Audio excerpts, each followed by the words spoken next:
Hey guys, Darshan here, wishing you a very happy Sunday from lovely Atlanta. Just listened to a great podcast from Jacob Shapiro, number 227, and he's one of the guys over at Cognitive Investments.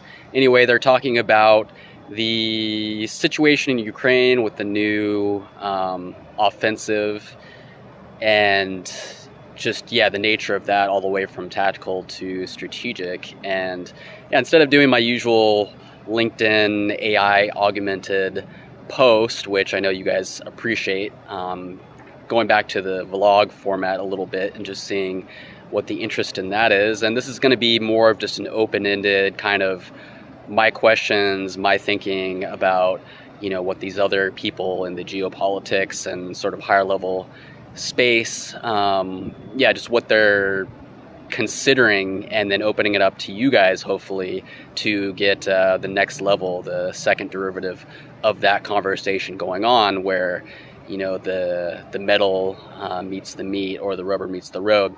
So first big question is, given what we saw with Russia in Syria during the later stages of the global war on terror, Operation Enduring Freedom, when the U.S. was shifting its mission to, we'll just say, southeast Syria, northwest Iraq, and fighting ISIS and ISIL. And you had big players like the Syrian army. I'm sure the Israelis were involved.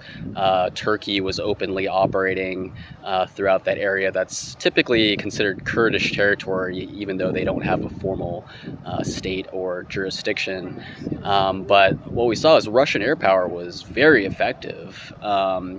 You had even some of the early uses of Turkish drones going on as well, but the Russians were really masters of the skies in a more legacy format, with fighters and even some use of cruise missiles and other smarter weapons, as well as rotor assets. So what happened between then, we'll say the late teens, and then what we're seeing now in Kursk with this Ukrainian offensive. And granted,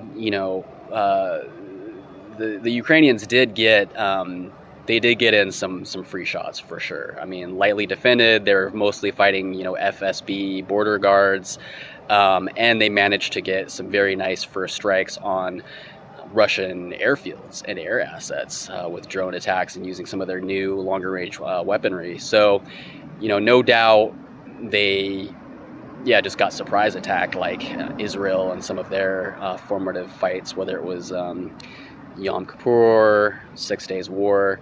That takes a little while to recover from, but not multiple weeks as we're seeing now. So what are they thinking? What are Putin and his war council thinking over there in the Kremlin?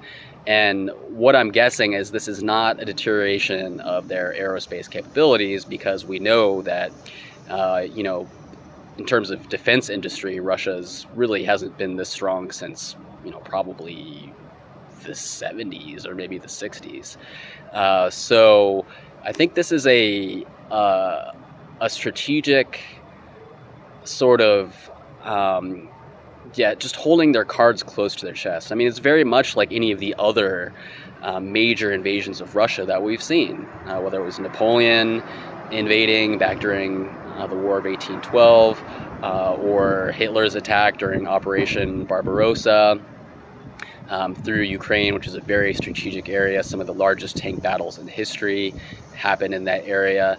And in each case, Russia basically was falling back for weeks. I mean, it was really an unhindered advance by these massive Napoleonic and Axis Nazi armies, until Russia basically lured them in with the defensive depth, managed to concentrate their forces, and then successfully counterattack over a period of months to really do massive damage to the invading armies.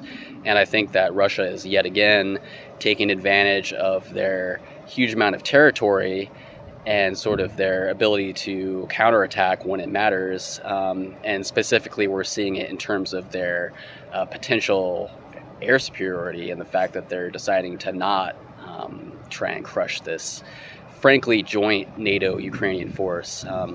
I think this is one open question is this really just a Ukrainian effort using U.S. and NATO equipment, or, how many of these fortified brigades that they managed to somehow shift out of, a very static situation in the rest of their defenses, particularly Kharkov, where, technically they need every man they can get. So how did you get these, upper 20th percentile units suddenly massed to attack Kursk? Well, there have been reports of Colombian mercenaries. There's got to be U.S. and other NATO special operators out there.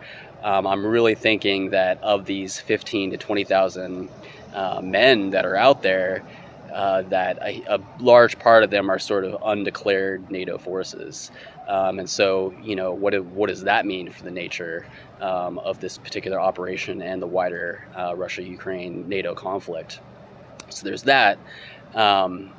And then, we're seeing other things like it's just not really an air battle. The F-16s that Ukraine is still integrating, those are still in defensive role. Those haven't been involved in this Kursk operation.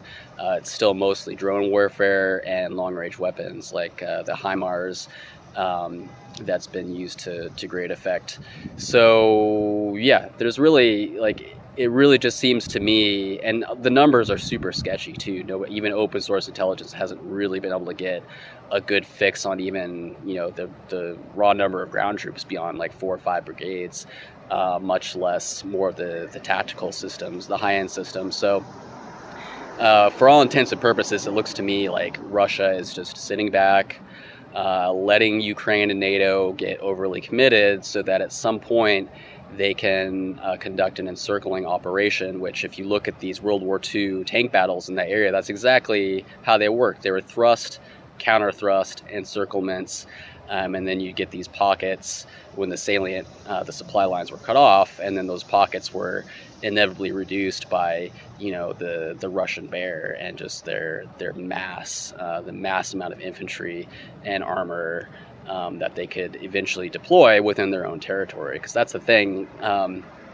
if you've ever enjoyed RTS or Forex strategy games where there's, Europa Universalis, or my personal favorite, Civilization, we understand that the reason why these borders tend to solidify over time is a matter of geography.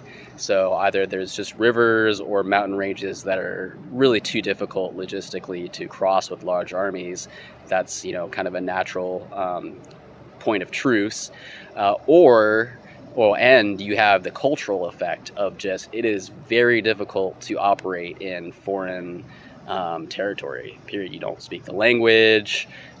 You're combating local information networks who are, your different ethnicities, different religions. It's just very difficult to do that, even if you're a hegemon like the United States of America. We couldn't hold on to Iraq for, more than a decade. Afghanistan as well. That's, part of why the withdrawal was so crazy was, when things go south, they go south very quickly. The British have had that experience, and the Soviets in Afghanistan as well. So I think Ukraine is an extension of that phenomena of just natural cultural advantage being kind of a defensive multiplier. And so when you're a foreign occupying force, even if you're just over the border, it's going to be extremely difficult to take ground, slightly less difficult to hold it. And I think that if the Ukrainians and NATO planners aren't very careful about this operation, they're going to end up encircled, and it's just going to turn into a circus like, what Saigon, South Vietnam was at the very end of that war, Afghanistan, or in this case, now it's turning into potentially Kursk being another epic battle, and potentially an epic, hopefully not massacre, but an epic loss. Despite this initial success, which, is definitely geopolitically calculated. I mean, you still got the U.S. election. You saw in the prediction markets that Kamala Harris got quite the bump once this operation was initiated around August 5th, 6th. So, yeah, are they going to be able to maintain this through September, through October? I mean, it's a long time until November. early November elections in the U.S. So, I think that might be the fantasy of planners in D.C. and the Pentagon, but I think the reality is that Ukraine is going to have to begin a strategic withdrawal. Potentially holding some key areas like the Seine River, with indirect weapons, drones, and such. But that's really their strength. So if they don't continue to play to that strength, at some point, Russia is going to accumulate enough mass and begin to actually reassert their air superiority. And at that point, anything on the Russian side of the border is going to be at high risk. So yeah, I want to know what your guys' thoughts about that are. And then kind of the wild card question is, so I'm hearing reports that, people were speculating about this gas hub that's sort of the last jump off before it goes into Ukraine and then on to Europe in some cases, especially with the Nord Stream down. So what's the deal with that? Is gas still transiting through Ukraine or into Ukraine from Russia? Like, if they're in a state of almost total war here, what are they doing trading energy? I mean, I know that the grain trade in the south, the Black Sea, is still heavily contested, and that's a very important source both for the consumers of that in Africa and otherwise, but also for Ukraine in terms of just getting foreign exchange. But if gas is still coming into the country, what is that about? So anyone who has any more insight into that, love to hear your thoughts and intel on that. And yeah, we can talk about the energy situation more macro and geopolitically on the next video. So for now, thanks for sticking with me this whole time. Darshan out.